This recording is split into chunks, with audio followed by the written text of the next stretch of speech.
Et dit, je prenais un mois de repos, mon fils. Et voici. Mais quand on est déjà habitué à faire ces choses-là. Quelqu'un qui a pris un mois de repos. J'ai pris un mois de repos, mais ça fait rien. Je peux venir encore, je fais un tout petit peu mon travail, d'accord?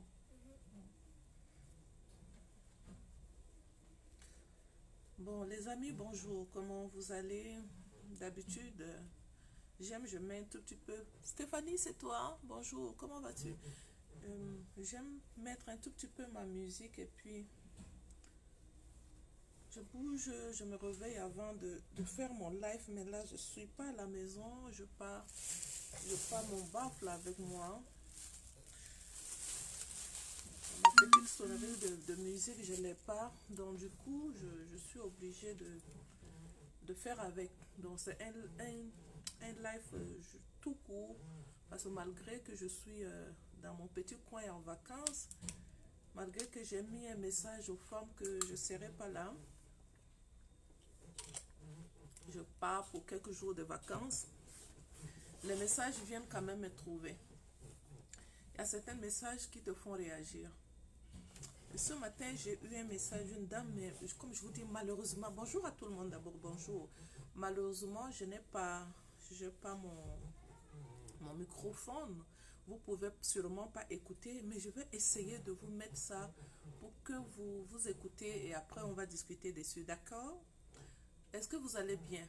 Je lis pas déjà, je n'arrive pas à lire le commentaire, c'est bizarre quand je viens en live, je lis pas de commentaires, ça ne s'affiche pas sur mon écran, je sais pas qu'est-ce qui se passe avec Facebook, pourquoi ils me font ça, je sais pas. Facebook, si vous m'écoutez, pardon, changez-moi ma situation.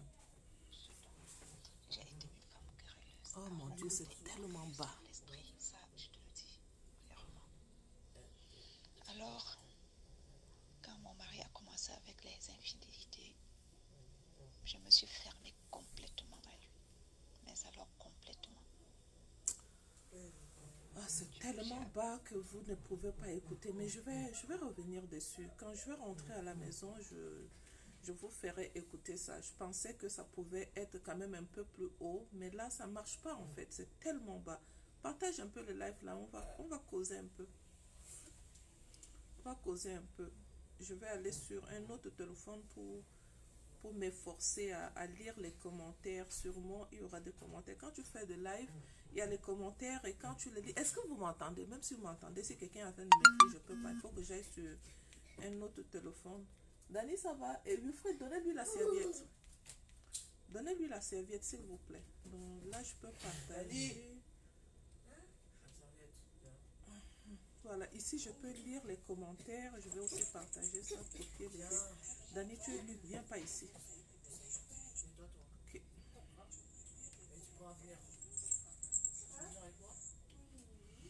Donc, oui, là, ici, j'arrive à lire le commentaire. Attendez, je vais partager, puis je reviens et je vais vous expliquer ce que la dame m'a dit. Restez là. Je vais d'abord partager sur mon compte Facebook et je vous reviens.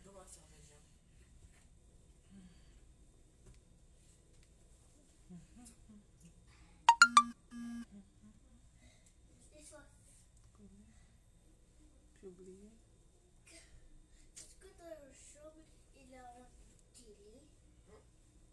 Dani, tu as fini de te laver? Oui, oui. Tu peux aller encore rester dans l'eau. Reste un peu dans l'eau le temps que je finis et puis on va partir, d'accord? On va aller à la plage. Mettez vos serviettes. Hein? On peut profiter un peu. Hein. Profiter de quoi? On est venu pour profiter dehors, pas pour profiter dedans. Ouais, ici aussi c'est beau un peu. Mettez vos serviettes dans vos sacs à dos et puis on va partir. D'accord? Il n'y a pas de souci, on va voir ça. Oui, on va aller à la plage. Est-ce que vous pouvez me laisser finir ici?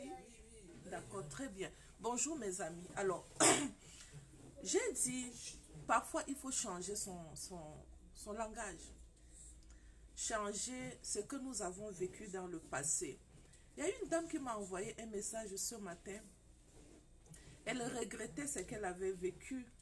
Elle s'est dit des paroles qui n'étaient pas bonnes. Ce qu'elle avait vécu dans son enfance. Et elle s'est dit, j'avais juré qu'aucun homme ne peut marcher sur moi. J'avais juré aucun homme ne pourra marcher sur moi. Et la fille, elle est rentrée dans le mariage. Vous connaissez hein, comment ça se passe avec les hommes. Je ne vous apprends rien par rapport à ce qui se passe avec les hommes. Le monsieur a commencé à lui rendre la tâche difficile. Et là, du coup, elle n'a pas pu supporter. Elle remboursait mot par mot, attitude par attitude, méchanceté par méchanceté. Elle remboursait mot par mot. Et le monsieur a supporté ça durant des années. Elle aussi, elle a supporté le mariage. Ne viens pas ici. Elle a su... Câlin, d'accord. Parfait. Tu peux maintenant partir. Ne pas avoir le nouveau téléphone sur moi. Elle a supporté ça pendant des années. Le monsieur aussi a supporté ça pendant des années. Et elle se disait, je ne peux pas laisser un homme marcher sur moi. Aïe, c'est ton mari déjà, hein? Ça ne devient pas que je vais laisser je ne peux pas laisser un homme marcher sur moi. Mon ami, si tu ne te brises pas en sein, si tu ne descends pas de ton trône, si tu ne... Qu'est-ce que je peux te dire? Si tu ne laisses pas l'humilité précéder la gloire va te précéder. Et quand c'est une gloire qui est éphémère, ça va te descendre. Laisse l'humilité précéder la gloire. Ne laisse pas la gloire précéder l'humilité. Quand la gloire précède l'humilité, tu descends très mal. Et là, ça me donne un fil à retordre. On a pris toute une journée, mais pas toute une journée, c'est trop dire, des heures à organiser des mots pour envoyer un message à son mari. Ne venez pas me dire ici que vous enseignez aux femmes à se briser beaucoup. Est-ce que vous ne voyez pas ce que les hommes font? Je vous ai déjà dit, je ne regarde pas ce que l'homme fait. Je regarde d'abord la femme qui est en mission. C'est elle qui est en mission, ce n'est pas l'homme qui est en mission. L'homme est en mission parce que lui, c'est le visionnaire du mariage. La femme est créée pour amener l'homme à accomplir la mission. Et lorsque l'homme n'a pas accompli sa mission, la personne qui aura de compte à rendre, qui a la plus lourde responsabilité, c'est la femme. La personne qui a le compte à rendre, pourquoi l'homme a échoué dans sa mission, c'est la femme. Si la femme n'accomplit pas cette mission parce que l'homme n'était pas à la hauteur, et donc elle a abandonné sa mission à cause de l'homme, on aura de compte à rendre. Et quand elle m'avait parlé de cette situation, j'ai dit, ok, on va prendre le temps, on va écrire des messages ensemble, on va saupoudrer nos messages de l'humilité, descends au plus profond, on va envoyer des messages à ton mari, et on va voir ce que cet homme-là va dire. Et j'aimerais lire tous les messages, les réponses que cet homme va te donner. J'aimerais lire ce message-là. Mon Dieu, quand je lis le message de cet homme, c'est un homme qui a été blessé. La femme était blessée aussi, sûrement, mais cet homme avait été blessé au plus profond de son cœur. Dans tous les messages que nous essayons d'envoyer pour... Vas-y, Daniel. Tous les messages que nous essayons d'envoyer à ces messieurs pour essayer de rechanger ou de recadrer la situation, il est... Je ne veux plus, c'est terminé avec toi et moi, c'est fini. Je ne veux plus. Je ne veux plus. Ne m'envoie pas de messages pour m'endormir avec tes messages de méchanceté. Et pourtant, la femme avait décidé de s'humilier parce qu'elle n'est pas prête pour abandonner son mariage. Qu'est-ce qui a fait que nous n'arrivons plus à recadrer les choses? Qu'est-ce qui a fait que nous n'arrivons plus à remettre le charrue? C'est parce que le monsieur avait été tellement blessé. Blessé par l'attitude de la femme. Or, la femme ne savait pas ce qu'elle était en train de faire. Ça, ce sont les blessures de l'âme qui ont amené cette femme à se comporter comme ça. Parce qu'elle se disait, j'ai tellement vécu de choses et je ne laisserai pas un homme marcher sur moi encore. Je l'ai dit moi aussi. J'avais vécu des choses. Et quand je suis rentrée dans le mariage, je suis rentrée avec cette mentalité. Je ne veux pas qu'un homme marche sur moi. J'ai tellement confiance en moi que je ne veux pas qu'un homme marche sur moi. Le manque de connaissance de ce que c'est que l'institution de Dieu m'a amené à dire, tu ne marcheras pas sur moi. Je sais que tu es mon mari, ça s'arrête là. Mais je ne te donne pas mon âme, mon corps, mon être tout entier, afin que tu puisses me blesser, afin que tu puisses me maltraiter. Je refuse. Là, ici, ça blesse encore beaucoup les hommes. Aujourd'hui, face à cette situation, comment on peut faire? Face à cette situation, là, la femme s'est rendue compte. J'aurais aimé que vous écoutez le message qu'elle m'a laissé. Elle me dit, je me suis rendu compte de mon erreur. Et je reviens, je demande pardon pour que ce monsieur puisse me pardonner, me redonner une deuxième chance, afin que les choses changent dans la maison, parce que je ne suis pas prête d'abandonner ce mariage-là. Avec 4 ou 5 enfants, je ne suis pas prête pour abandonner ce mariage. Vous savez, les femmes peuvent tout faire pour nos enfants. Nous pouvons tout faire pour les enfants. Je vous ai dit une fois, quand j'avais décidé et que je disais à mon mari, ça suffit, c'est bon, c'est terminé, on s'arrête à ce niveau. Il m'a dit, il n'y a pas de souci. On peut s'arrêter. Si tu penses que tu ne peux plus continuer à partager ta vie avec moi, on peut s'arrêter. Mais la seule chose, tu ne partiras pas avec mes enfants. Aïe! Ça là, c'est comme s'il m'a fini. Je ne peux pas accepter qu'on me prenne mes enfants. Tu peux tout me prendre, mais mes enfants, no way. Et ça, c'est la situation de beaucoup de femmes. Elles préfèrent souffrir à cause des enfants. Cette maman est en train de vouloir tout faire. Elle me dit, je préfère arranger la situation. Je préfère rester dans ce mariage-là. Mais l'homme est là, je ne veux plus. Tu as pris au moins 20 ans à m'insulter. Ce n'est pas aujourd'hui que tu vas envoyer tout ce message, parce que je vous assure, on a pris le temps, on a écrit le message, on a saupoudré de messages, de mots de tendresse, de mots de considération. Quand tu lis le message là, si c'est un homme qui voulait vraiment la réconciliation, là, il dit, tu sais, je te donne une deuxième chance. À cause de ce que tu viens de me dire, je te donne une deuxième chance. Si vous lisez la réponse du monsieur, je te dis c'est terminé, c'est terminé. Va et puis tu continues ta vie avec un autre homme. Tout ce que tu es en train de me dire là, va dire ça à un autre homme. Avec moi, je ne reviens plus en arrière, c'est terminé. Attention les femmes. Attention pour ne pas pousser souvent nos maris à ne plus reconsidérer leurs paroles. Ne dis pas en toi-même qu'un homme ne peut pas me faire ça. Je n'accepterai jamais qu'un homme marche sur moi. Tu penses qu'il a été créé pourquoi? Tu oublies sa position de royauté. Tu oublies sa position d'aîné. Tu oublies sa position. Tu sais pourquoi Ève a été créée en dernière position. Tu le sais. Tu sais pourquoi Dieu a mis Adam en première position. Tu le sais. Tu ne peux pas le savoir. Laisse-lui sa place de la royauté. Oh oui, c'est vrai, je suis d'accord avec toi que nous n'acceptons pas que les hommes marchent sur nous. Mais attention à nos paroles. Parfois, ce sont les blessures intérieures qui t'amènent à parler comme ça. Parfois, ce sont tes blessures de l'âme qui t'amènent à dire un homme ne pourra plus jamais marcher sur moi. Non, mon ami, ne dis pas ça. Ne dis pas un homme ne pourra jamais marcher sur moi. Parce que le jour où il en a marre et qu'il veut changer de décision, le jour où tu vas revenir pour lui dire, ça va, je travaille mon comportement et je veux encore que tu me donnes une deuxième chance. Il peut ne pas te donner la deuxième chance.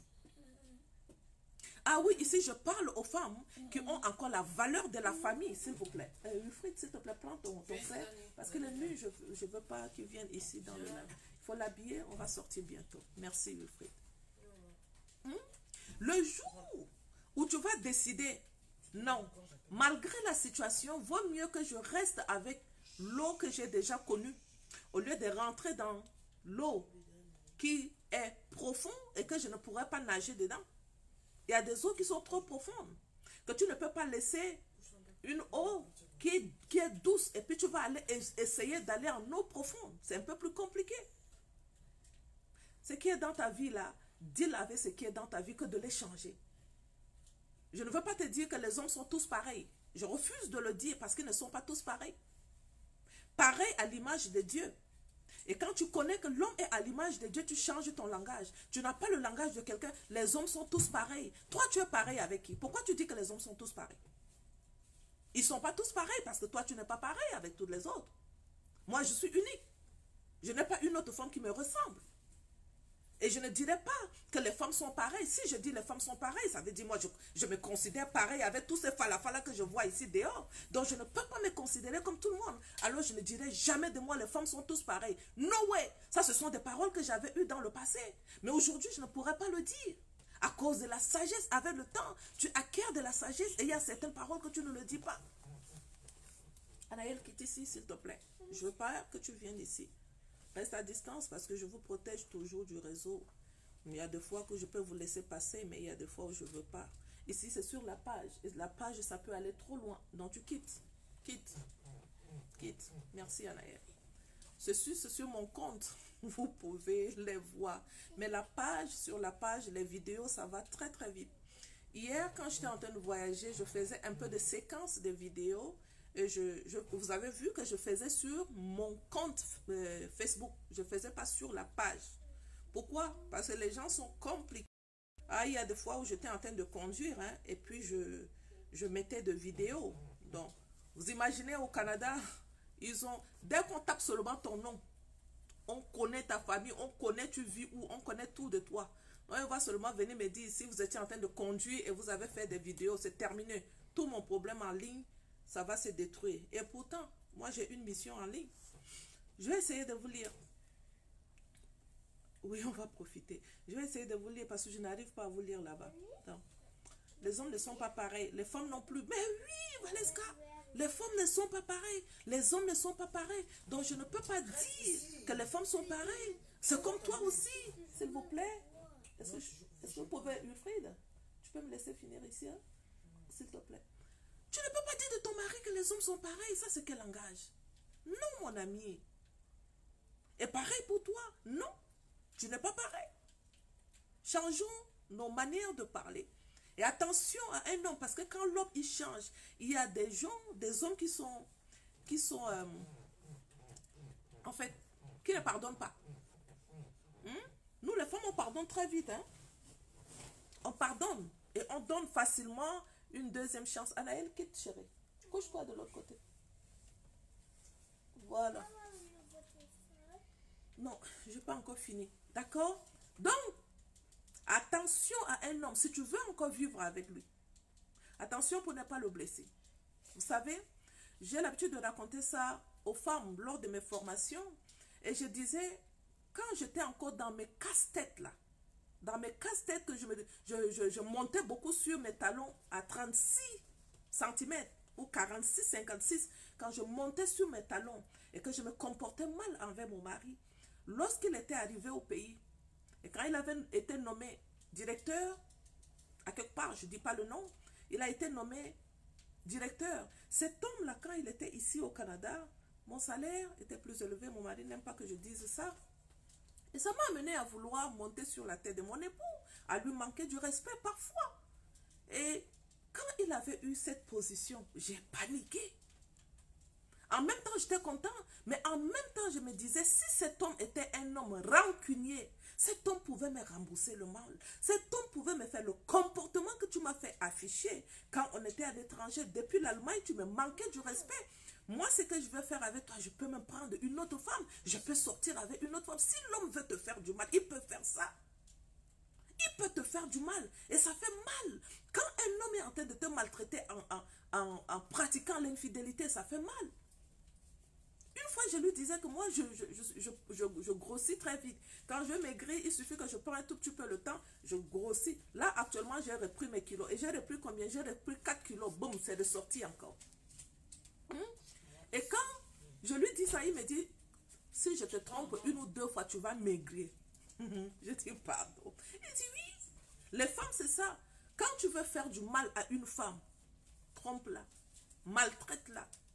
Et tu vas voir, elle perd la joie de vivre. En une nuit, elle va perdre la joie de vivre. Pleurer et pleurer et pleurer. Elle est fanée, elle est finie. Quand un homme est rancunier, il peut te rembourser avec le mal. Et heureusement pour moi, c'est un homme qui n'est pas méchant. Heureusement pour moi, c'est un homme qui n'est pas rancunier.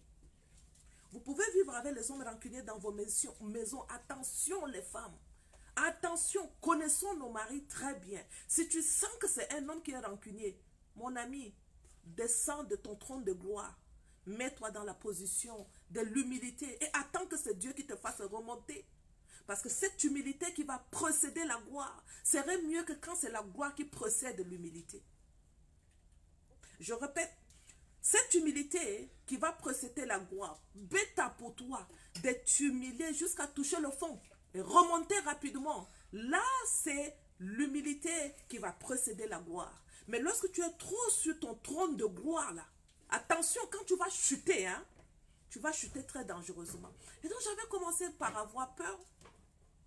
Je commençais, chérie, comment tu vas? Chérie, est-ce que tu vas bien? Chérie, je peux te parler. Chérie, tu sais quoi? Pourquoi tu paniques? Mais il avait su que je paniquais parce que mon comportement d'antan, j'avais peur que ce comportement puisse me rattraper maintenant. Parce que là, il est devenu un grand homme. Et quand il devient un grand homme, tu te rends compte, oh mon Dieu, il a des contacts avec beaucoup de femmes, sûrement. Et là, est-ce qu'il ne peut pas? Tu vois? Et si, par exemple, tu avais la chance, ou tu as eu la chance d'écouter les femmes qui te parlent aujourd'hui comme ça, moi, sans te mentir, entre-temps, il n'y avait pas de réseau. Ben, il y avait de réseau, mais je n'étais pas sur Facebook. Parce que je détestais Facebook. Et donc, je n'écoutais personne. Je ne suivais pas des enseignements. Et donc, je ne connaissais pas comment faire. Je ne connaissais même pas comment je peux parler à mon époux, comment je peux l'élever. Je ne connaissais pas ça. Tout ce que c'est, j'ai été blessée et je n'aimerais pas qu'un homme me blesse encore. Et ce que la femme là est en train de subir aujourd'hui, quand je parle avec elle, je vois ma situation d'antan et je dis quelle chance j'ai eue. Quelle chance moi j'ai eue que cet homme-là ne me garde pas dans son cœur, que cet homme-là me pardonne. Attention les femmes, vous pouvez tomber sur un qui ne peut pas vous pardonner. Attention, si tu es encore dans le mariage là, fais attention. Anaël, si tu ne quittes pas de là-bas, si je viens, je te mets en punition. Si je te vois encore, parce que ça fait plusieurs fois que je te parle. D'accord? Quitte de là-bas, vite. Quitte ma fille. Quitte. Ben va avec tes frères. Va de l'autre côté, va sur l'autre lit. Laisse ici. Excusez-moi. D'accord? Attention, maman. Attention qu'aujourd'hui, même s'il est en train de te faire les remarques, qu'il te dit par exemple, je n'aime pas ce que tu fais. Il y en a qui ont voulu faire de leur belle-mère des ennemis. Ton mari te dit une fois, c'est ma mère. Tu refuses. Tu ne sais pas que là, toi quand tu viens dans le mariage, c'est la continuité du mariage que tu reprends. C'est la continuité de la vie de toute une famille que tu reprends. C'est la continuité du nom de ton mari que tu reprends pour perpétuer. Et tu viens, tu prends la continuité de travail d'une femme, tu veux bâcler ça. Parce que tu n'aimes pas la maman. Et si c'est ta mère? Tout dernièrement, je parlais à une femme, me dit, maman Béatrice, il y a ma belle-mère qui est en train de venir. Je pense qu'elle va suivre cette vidéo. Mais quand j'en parle de certaines choses, je parle maintenant pour attirer l'attention d'une autre femme. Parce qu'elle a déjà fait ça. Elle me dit, il y a ma belle-mère qui est en train de venir. Et je me sens pas bien, je suis triste. Je dis, what? Pourquoi? Parce que c'est la mère de ton mari. Et si c'est ta mère qui était en train de venir, tu allais te sentir triste ou tu allais te sentir contente? Comment on est comme ça? La mère de ton mari devient ta maman quand vous êtes une seule chair. Ta mère devient sa mère. Nos langages dans nos maisons, ta mère, ta maman, ma maman. On vit toujours séparés. Toujours séparés. Fais attention pour ne pas blesser l'homme. Si tu veux encore rester dans cette eau douce que tu connais déjà, au lieu de changer de l'eau, reste dans cette eau douce-là. Cherche seulement une stratégie pour pouvoir cohabiter avec. Et je lui ai parlé beaucoup. Je lui ai donné des stratégies de comment vivre avec une belle maman. La belle maman, ce n'est pas difficile de vivre avec une belle mère. Si tu veux lui manquer du respect, elle va te faire voir que j'ai porté cet enfant durant des années. Et c'est mon enfant. Un homme qui est bête, c'est un homme qui abandonne sa mère et qui veut élever sa femme contre sa mère. Tu auras la malédiction générationnelle un jour. Et toi, la femme qui vient dans le mariage et qui veut élever l'homme contre sa mère qui l'a accouché, tu vas dealer ce que tu es en train de faire. Tes enfants vont te faire la même chose. Et les femmes de tes enfants vont te faire la même chose. Les enfants grandissent très vite. Hein? très très vite. Voilà un que j'ai 14 ans ici aujourd'hui chez moi. Il m'observe, il me regarde. Il regarde notre comportement, son père et moi. Il regarde ça très bien. Et vous imaginez qu'on est en train de faire certaines choses. Hier, j'ai beaucoup réfléchi. J'étais en train de conduire, mais je réfléchissais beaucoup. Je voyais comment il était fâché. Wilfried, est-ce que je peux parler de ça? Je peux parler de ça? Parfait, merci. Il était fâché. Et je lui disais, pourquoi tu es si fâché? On est en voyage, tout le monde est content, les enfants faisaient beaucoup de bruit en arrière, mais lui, il n'aimait pas ça. Il n'aimait pas le bruit et il criait sur ses frères. Arrêtez, laissez-moi dormir. Je voyais qu'il était irrité. Et je lui pose la question, mais pourquoi tu es si irrité? C'est le bon moment. Moi, je suis très occupée, je n'ai pas le temps de voyager avec vous comme ça. Et là, cette année, on ne peut pas aller en Afrique parce que voici, les frontières sont fermées. Chez moi, là-bas, on ne peut même pas voyager. On ne peut pas arriver là-bas parce que les frontières ne sont pas ouvertes. Donc, je suis dans l'obligation de me déplacer ici au Canada avec eux. Et j'ai dit, on va aller un peu plus loin. Je ne veux pas que ça soit près de Montréal. Il faut qu'on aille loin. Je peux conduire, on s'en va, il n'y a pas de souci. Maintenant, on est là, on fait de voyage, on s'arrête, on joue, on mange, on est content. Mais l'enfant était irrité. Et je lui pose la question, pourquoi tu es irrité? Il me dit, parce que je suis en train de dormir et les enfants sont en train de faire tout de bruit, ça m'énerve. Et il s'est fâché. Et il a ce comportement. Il se fâche trop vite. Il est colérique. Il a pris ça de son père. C'est pas de moi, parce que je ne suis pas une femme qui me fâche. C'est moi. Je me fâche, je peux me fâcher au trop. Ça dure 30 secondes, après je passe à autre chose. Je regardais. Ok, parfait. Alors, quand je lui ai posé la question, il me dit, c'est le bruit des enfants qui l'irrite.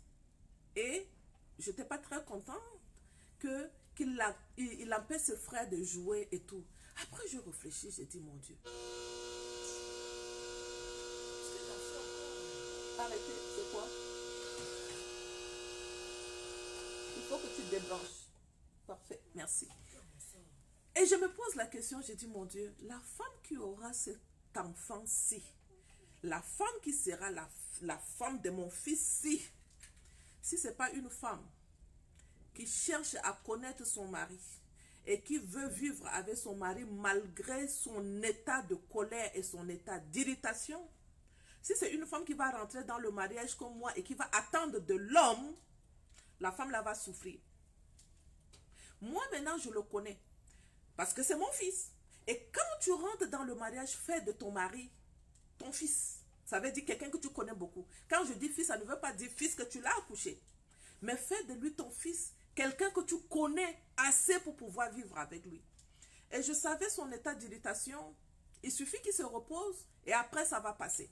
Je me suis tue, on a continué le voyage. Et quand il était redevenu normal, il était redevenu ces garçons-là qui aiment les gens, ces garçons-là qui sont heureux, ces garçons qui aiment vivre. Et je réfléchissais, je dis, par exemple, s'il avait une femme, et sa femme ne comprend pas sa situation de colère répétée tout le temps, colérique, et que sa femme ne le laisse pas dans sa position. Ok, mon mari est en colère, je le laisse pendant un temps, je vais observer, après il va redevenir normal et la vie continue. Si cette femme-là était une femme qui se dit, je n'accepterai pas qu'un homme me manque du respect, parce qu'il y a beaucoup des hommes qui m'ont manqué du respect. Ça, c'est dû par rapport aux relations d'intimité que nous essayons avec les hommes quand ce n'est pas encore ton mari. Ça amène dans le mariage les comparaisons entre les hommes. Attention de ne pas accepter, quand tu n'es pas encore marié, d'accepter une relation d'intimité plus profonde avec les garçons. Tu risques de comparer les hommes. Et quand tu vas comparer les hommes, tu risques de dire ce que cette femme a fait. Je n'accepterai pas qu'un homme vienne dans ma vie pour me faire encore souffrir. Malheureusement, c'est ce qui est en train de se passer avec elle. Et j'ai réfléchi, j'ai dit, j'imagine une femme qui va rentrer dans le mariage et qui ne connaît pas mon fils-ci. Et une femme qui n'est même pas. Exemple, une femme qui vient dans le mariage et qui n'est même pas déjà. D'accord? Parce que ça, on le rencontre très souvent. Elle vient dans le mariage, elle n'aime pas les belles-mères. C'est dans sa tête, il y a un film, je vais aller partager ça sur ma page, allez-y, regardez ça sur mon compte. Regardez ça, je vais partager, je ne sais pas si je peux partager sur ma page, mais je pense que je peux partager ça sur mon compte. Donc je reviens à mon histoire avant de revenir sur le film pour que je ne puisse pas vous bouger gauche à droite. Et je me répétais, je me disais en moi-même, si la femme là vient, et que c'est une femme qui ne m'aime pas, et qui va vivre avec cet enfant, et qui ne va pas accepter sa situation de changement d'humeur à tout bout de champ. Quand il change, il est dans la colère, il est invivable. Mais quand il redevient un garçon qui est gentil tel que je le connais, c'est tout le monde qui aimerait vivre avec mon fils Wilfried. Tellement gentil. Mon ami, mais n'essaye pas qu'il se mette en colère. Quand il se met en colère, il devient très irritable. Et là, nous tous, comme nous le connaissons, chacun reste tranquille jusqu'à ce que sa situation se calme et il ressort de là. C'est comme ça que tu dois vivre avec ton mari quand il est un homme qui est colérique. Ou si tu viens dans le mariage et que tu vois qu'il se comporte de cette manière, ce que tu dois faire, c'est aller vers sa maman, lui poser la question. Maman, mon mari là, il se met tout le temps en colère. Qu'est-ce que je dois faire? Sa mère va t'expliquer. Sa mère va dire que c'est comme ça qu'il est. Donc, voici ce que tu peux faire. Quand il se met en colère, toi, il faut que tu le valorises. Toi, ne te mets pas en colère. Il faut que tu lui parles doux. Reste calme. C'est comme ça ma belle-mère faisait avec moi. Quand je suis rentrée dans le mariage, je voyais mon mari était tout le temps irrité. Et je l'appelais, je lui disais, maman, il se met trop en colère. Qu'est-ce que je peux faire? Aide-moi pour voir. Comment je peux faire pour vivre avec cet homme? Et moi, je n'avais pas les stratégies que j'avais aujourd'hui. Là, maintenant, moi, je te parle comme ça. C'est comme ça, normalement, que tu devais parler. Tu sais comment je faisais? J'appelais ma belle-mère et je lui dis, j'en ai marre parce qu'il n'est pas gentil. Il me met dans une situation de colère. Il est tout le temps colérique. C'est pas comme ça qu'on parle avec une belle-mère. On ne fait pas ça comme ça. Tu viens pour lui expliquer une situation et demander un conseil. Et aussi, attention, pas que tu le fasses aussi très souvent. Ne le fais pas très souvent. Tu peux faire une fois en passant, mais ne le répète pas. Fais une fois en passant, tu lui demandes conseil par rapport à ton mari, mais ne le reporte pas chez sa mère. Je répète, on ne reporte pas un mari chez sa mère. On demande un conseil, mais fais-le une fois en passant, pas très souvent, pas répéter. On ne vient pas pour reporter un mari chez sa mère. Toi, tu es comment? Tu ne réfléchis pas. C'est son fils. Tu penses qu'il va prendre ta défense plus que son fils? No way. Elle ne prendra pas ta défense plus que son fils. Donc, quand tu viens vers la belle-maman, c'est pour demander comment je peux faire pour cohabiter avec ça. Une fois en passant et puis c'est terminé. Pas tout le temps répétitif. Là, ça devient comme une plainte. Et la belle-mère, si elle a aussi des enfants qui sont en train de souffrir dans le mariage, toi, tu as eu la chance d'avoir un mari, c'est une chance. Et c'est une grâce. Appelons-le une grâce. C'est pour ça que la parole de Dieu dit, l'homme qui a trouvé la femme a trouvé le bonheur, c'est une grâce qu'il obtient de l'Éternel. Et c'est pareil pour la femme. Quand tu trouves un mari, c'est une grâce. Je n'appellerai pas seulement chance, je vais ajouter que c'est une grâce. Dans cette grâce-là, si tu n'as pas pu garder cette grâce, ne t'en fais pas. Ne t'en fais pas, tu auras une seconde grâce. Mais la seconde grâce ne sera plus comme la première grâce. Et la seconde grâce risque d'être dangereuse pour toi. Parce que lorsqu'on a déjà loupé une et on veut avoir la deuxième, Dieu peut toujours t'apporter cette grâce. Mais qu'est-ce qui a fait que tu as loupé la première? Est-ce que c'est dû à ton manque de connaissance? Est-ce que c'est dû à ton comportement? Et que tu n'as pas pu maintenir la grâce que le Seigneur t'a donnée pour la première fois. Et tu veux rentrer dans la deuxième grâce. La deuxième grâce n'est jamais comme la première grâce. D'accord? Donc, si c'est une maman qui a un fils qui a un comportement un peu plus compliqué, la mère qui connaît son enfant, elle va te conseiller. Si elle t'aime, je dis, si elle t'aime, et si toi tu lui voues un respect, tu ne peux pas manquer du respect à ta belle-mère et tu vas venir pour lui parler de son fils. Ça ne marchera pas.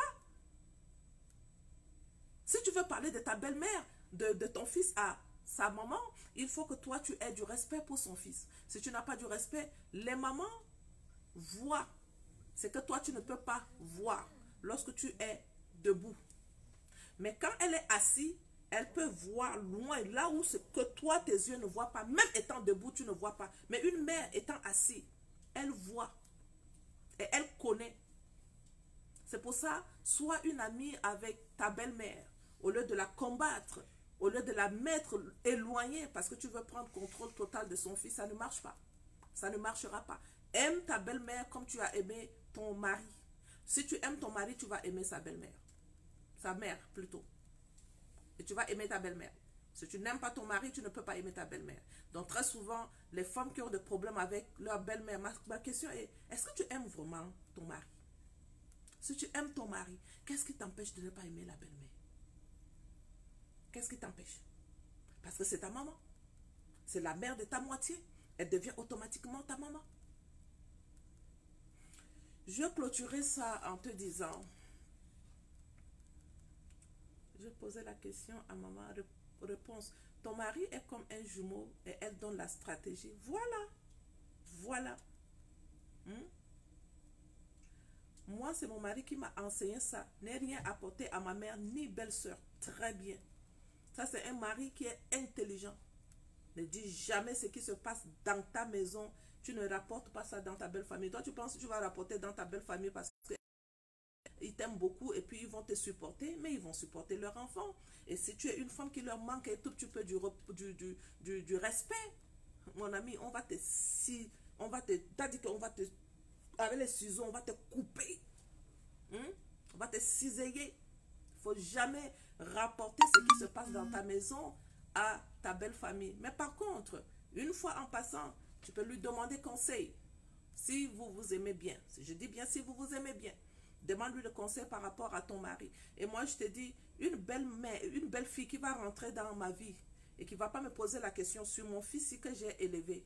Si tu vas seulement la prendre, est-ce que j'ai marié ta mère? Est-ce que j'ai marié ton père? D'accord. Marie seulement le fils là, va avec. Celui-ci, c'est moi qui le connais. Dès le début, peut-être que vous avez fait 2 ans. Moi, j'ai vécu avec lui combien? Peut-être jusqu'à 25 ans. Il lui dit, tu vas te marier à quel âge? Tu vas te marier à quel âge? Tu vas prendre ta femme à quel âge? Me marier? Me sortir avec quelqu'un. Combien? Me marier ou sortir avec quelqu'un? Non, pas sortir avec quelqu'un. Qui t'a dit que tu vas commencer à sortir avec quelqu'un? C'est toi qui as dit ça. Non. Marié. Tu vas te marier à quel âge? À 25 ans. À 25 ans. D'accord. Il m'a dit 25 ans. Alors, moi, je reste avec mon fils jusqu'à 25 ans. Toi, tu viens, tu commences la vie avec mon fils. Peut-être, vous avez eu 2 ans de fiançailles. Vous êtes mariés. Donc, vous avez vécu ensemble. Pendant le premier année, déjà, tu dis non, moi, je n'ai pas marié ta mère. Je n'ai pas marié ton père. Parce que je veux seulement qu'on vive ensemble. Nous, toi et moi. Le mariage, c'est toi et moi. D'accord. Prends. Mais tu vas voir. Tu auras des difficultés parce que tu ne le connais pas comme moi. N'est-ce pas? Tu m'as repoussé. Tu n'as pas voulu que je sois là. Tu n'as pas voulu que je puisse même te dire, cet enfant-ci, quand il se comporte comme ça, voici ce que tu peux faire. N'est-ce pas? Tu n'as pas voulu être mon ami. Parce que tu as voulu seulement prendre mon enfant et dire que non, je n'ai pas marié la mère ou je n'ai pas marié mon père. Le mariage, c'est entre l'enfant, entre le mari et moi, et puis c'est terminé, n'est-ce pas? Va avec. Bonne chance. Je vais bien te bénir. Mais quand tu auras des problèmes là-bas, tu penses que je vais te répondre? Tu penses comment je vais te conseiller? Non. Attention, lorsque tu es en train de rentrer dans le mariage, que tu n'aies pas ce langage-là, que le mariage c'est entre l'homme et moi. Non. C'est plus que ça. Ce n'est pas entre l'homme et toi. C'est une histoire de famille. C'est une histoire que tu impliques tout le monde dedans. Tu impliques et sa famille et tu impliques et ta famille. Et ça, ce sont les préparatifs, les préparations au mariage qui t'amènera à savoir que je suis en train de m'engager dans une famille. Et dans cette famille, je ne le connais pas très bien. Même si j'ai eu 2 ans de fiançailles avec mon mari, j'ai toujours besoin de ma belle-mère. J'ai besoin de ma belle-mère, pas en termes de plainte, que je vais commencer à me plaindre. Moi, mon mari me fait ceci. Oh, ton fils, il m'a fait ceci. Oh, ton fils. Non. Non, ça ne commence pas comme ça. Une fois en passant, tu demandes un conseil. Maman, comment je peux faire? Une fois. Pas 2, 3, 4, 5 fois. D'accord? Et elle devient ta mère. Alors, le langage que je voulais qu'on change, c'est les hommes m'ont fait souffrir et je n'accepterai pas qu'un homme me fasse encore souffrir. On ne dit pas ça. Je n'accepterai jamais qu'un homme me fasse souffrir. C'est ça qui est en train de se passer avec cette dame-là. Malheureusement, je n'ai pas pu vous faire suivre son audio. Ça ne marche pas, c'est trop bas. Je n'ai pas mon écouteur ici pour vous faire écouter son audio. Et là, ça nous donne un vrai fil à retordre. On n'arrive pas parce que le monsieur est rancunier. Très rancunier. Et là aussi, c'est quand tu ne connais pas un homme et que tu n'as pas pris le temps d'être avec sa maman pour que sa maman puisse te dire, mon fils, je le connais, c'est un homme, c'est un garçon qui se comporte comme ça, pardon, quand il est comme ça, voici ce que tu dois faire. Si tu n'as pas voulu être en contact avec sa belle-mère et que tu as un langage très sauvage, que je n'accepterai pas qu'un homme me fasse souffrir. Tu es venu dans le mariage avec cette mentalité que je n'accepterai pas qu'un homme me fasse souffrir. Alors, lorsqu'il va te faire quelque chose, parce que tu te dis à toi-même que je n'accepterai pas qu'un homme me fasse souffrir, là tu vas prendre tout ce qu'il est en train de te faire comme de la souffrance, alors que ce n'était pas de la souffrance. Peut-être c'est un homme qui a été blessé aussi dans son passé, et là il cherche un réconfort en toi. Il faut que tu te prépares pour être réellement une aide pour l'homme, et que c'est toi qui vas supporter ses caprices, parce que si tu n'es pas prête pour supporter ses caprices, son comportement complété avec ton langage que tu as dit, je n'accepterai jamais qu'un homme me fasse souffrir. Tu vas trouver que ce qu'il te fait est très difficile. Alors toi aussi, tu vas te braquer et ça devient très compliqué. Elle a tellement dit des mots qui sont très durs à ce monsieur. Elle a tellement blessé le mari et elle a aussi amené... Elle me dit, maman, c'est pas moi qui ai amené ça dans ma famille. C'est un homme qui se plaint beaucoup. C'est un homme qui a parlé de son affaire. Ses frères ont été informés de la situation. Et son frère a pris le téléphone, il a appelé le gars. Il l'a très bien copieusement. Ça, c'est quelque chose que tu ne peux pas faire. Que ta famille ne soit pas au courant de ce qui se passe avec ton mari. Là, maintenant, on cherche à arranger la situation. Mais le gros problème, c'est le frère qui a insulté le mari. Ah, le mari est très dur. Tu as fini de m'insulter avec ta famille. Tu as fini de m'insulter avec ton frère. C'est terminé entre toi et moi, c'est fini. Aïe. On essaie. Je refais un autre message. Je complète le message. Je dis, ok, on va saupoudrer ça avec l'humilité. Mets de l'humilité dedans. Envoie ce message-là à ton mari. Le message, c'est terminé entre toi et moi, c'est fini. Le langage que tu es en train de me dire, ce sont des langages que tu devais me dire depuis. Oh oui, cette femme n'avait pas la connaissance de l'humilité dans le mariage. Et elle me le dit, elle me dit, maman, si je connaissais tout ce que tu étais en train de me dire aujourd'hui, mon comportement dans le mariage ne serait pas comme le comportement que j'ai eu avec cet homme. Je l'ai trop maltraité. Maltraitance dans le langage, aucun respect. Maltraitance dans le comportement. Et le mari a commencé à être un mari infidèle au dehors. Tout le temps au dehors. Et elle me dit aujourd'hui, même son infidélité, c'est dû à mon comportement. Son infidélité est due à mon comportement. Mais aujourd'hui que le monsieur nous donne la chance pour que nous puissions retravailler la femme, même pour pouvoir la repositionner dans le mariage. C'est terminé, je ne veux plus. C'est fini. Attention. Attention que tu ne pousses pas un homme à bout. Elle a trop poussé ce monsieur-là à bout. Et même si on essaye, ça prend seulement la grâce de Dieu. Si ce n'est pas la grâce de Dieu, ça, un homme, quand il commence à te dire comme ça, c'est terminé entre toi et moi, c'est fini. La femme, lorsqu'elle dit c'est terminé, elle peut encore revoir les choses quand elle voit que le mari a changé. Même quand le mari change seulement dans le langage, tel que le langage que cette femme a eu, je vous assure, elle a écrit le message. J'ai écrit le message, je lui ai envoyé, je lui ai dit, relis ce message-là et complète avec les mots que tu veux dire. Elle a complété. On a envoyé au mari. Lis la réponse du mari. C'était très dur. Très, très dur. Je t'ai dit, c'est terminé. Si c'était la femme, et si elle lisait ce message-là, elle allait dire, maman Béatrice, mon mari a changé. Je préfère lui redonner une deuxième chance. Mais l'homme, je dis bien l'homme, hein, la rancune de l'homme, ne poussons pas nos maris au bout. Ne poussons pas nos maris au bout. Quand eux, ils prennent la décision, pour pouvoir reconsidérer leurs décisions, c'est très difficile. Nous, on arrive à reconsidérer nos décisions. On fait attention aux enfants. On se dit que non. Je préfère rester à cause même de mes enfants. Et je te dis même en même temps que tu ne peux même pas dire je reste dans le mariage à cause des enfants parce que tu n'es pas marié aux enfants. Tu es marié pour l'homme. Satan va t'amener à considérer ce langage-là. Je suis dans le mariage, c'est pour mes enfants que je suis là. Mensonge. Qui t'a dit que Dieu t'a créé pour les enfants? Il t'a créé pour les enfants? Non. Tu as créé pour un homme. Ça commence d'abord par un homme. Si tu commences une erreur à répéter, si je suis là dans le mariage, c'est pour les enfants. Ok. Sois prêt pour pouvoir affronter l'ennemi. Parce que ce qui sort de ta bouche. C'est ça que lui, il entend. Et quand il entend, il le retourne contre toi. Une femme ne peut pas dire, je suis dans le mariage pour les enfants. Ne le dis pas. N'essaye même pas. Même si tu as dit, cancelle ça aujourd'hui avec moi. Dis que je cancelle ça. Je ne suis pas dans le mariage pour les enfants. Je suis dans le mariage pour mon mari. Même si c'est dans la colère que c'est sorti, cancelle ça. Si tu ne cancelles pas, tu verras. Il va utiliser cette parole contre toi. Il va utiliser cette parole contre toi. Et tu sais quoi? Ton mari va commencer par voir que tu aimes tes enfants plus que lui. Parce que toi, tu l'as fait ressortir dans la colère une fois. Si je suis là, c'est pour mes enfants. Hey, menteuse! Parce que tu es en colère, tu as fait sortir des mots comme ça. Je lis encore les commentaires ici. Et puis, 10 autres personnes, ok, c'est bon. Cet homme est blessé et il a honte. Oh oui, oui, oui. De ce que la belle famille est au courant. Mais c'est ça. C'est ça. Il est blessé parce que quand on a envoyé le message, tu sais ce qu'il a dit? Il a simplement dit, vous avez fini de m'insulter avec ton grand frère. Ne me raconte pas tes blablabla.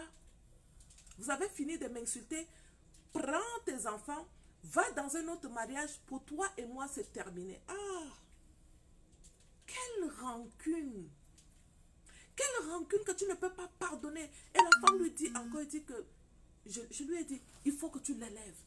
Élève-le, donne-lui des paroles de valorisation. Les hommes aiment quand on les valorise. Donne-lui les paroles de valorisation. Elle a aussi saupoudré ça avec les paroles de valorisation. Si je te lis le message qu'on a envoyé à ce monsieur, si c'est un homme qui était bien, si c'est un homme qui voulait encore redonner la deuxième chance à sa femme, il allait seulement dire, tu sais quoi, je te pardonne. Le message était rempli d'humilité. Non, c'est terminé. J'ai dit que c'est terminé. Entre toi et moi, c'est terminé. Je ne veux plus. Ah, mon téléphone est en train de s'éteindre. Je vais vous laisser. Je vais vraiment vous laisser parce que mon téléphone s'éteint. Et là, il me dit, la batterie est vide. Votre téléphone va s'éteindre dans 30 secondes. Je profite pour vous dire au revoir. Et j'aurai encore la chance sur moi de revenir si je trouve un tout petit peu le temps. Merci beaucoup. À la prochaine. Bye.